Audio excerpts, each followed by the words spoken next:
Hello friends, welcome to my channel. ঘরের মাঠে জিততে সমস্যা হলো না ওয়েস্ট ইন্ডিজের। দক্ষিণ আফ্রিকার বিরুদ্ধে প্রথম টি-20-র পরে দ্বিতীয় টি-20ও জিতল তারা। ফলে এক ম্যাচ বাকি থাকতে সিরিজ জিতে নিল ওয়েস্ট ইন্ডিজ।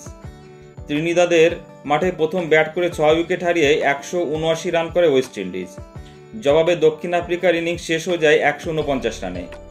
30 রানে ম্যাচ জিতে নেয় রাভমান পাওয়েলরা। ওয়েস্ট ইন্ডিজের ইনিংসে সর্বাধিক রান করেন ওপেনার সাই হোপ। 22 বলে 41 রান করে তিনি।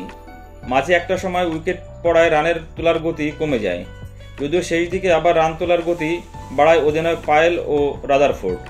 পায়েল 22 বলে 35 এবং রাদারফোর্ড 18 বলে 29 রান করেন। দক্ষিণ আফ্রিকার বোলারদের মধ্যে লিজার্ড উইলিয়ামস 3টি ও প্যাট্রিক কুগার 2টি উইকেট নেন। জবাবে ব্যাট করতে নেমে শুরুটা ভালো হয়েছিল দক্ষিণ আফ্রিকার।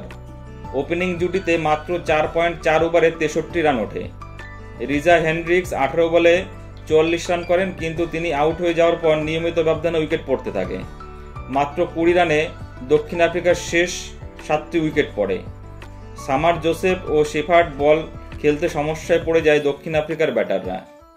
2 বোলারই 3টি করে উইকেট নেন। পুরো ইনিংস খেলতে পারেনি দক্ষিণ আফ্রিকা। 19.4 ওভারে অল আউট হয়ে যায় তারা। প্রথম টি-20তে পরে ব্যাট করে জিতেছিল ওয়েস্ট ইন্ডিজ।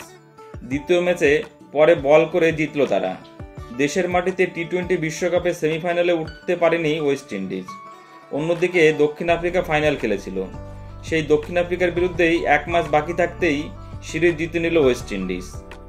বন্ধুরা, ভিডিওটি ভালো লাগলে অবশ্যই লাইক, কমেন্টস এবং শেয়ার করে দিও এবং চ্যানেলটি সাবস্ক্রাইব করে দিও। বন্ধুরা, সকলে ভালো থেকো। ধন্যবাদ।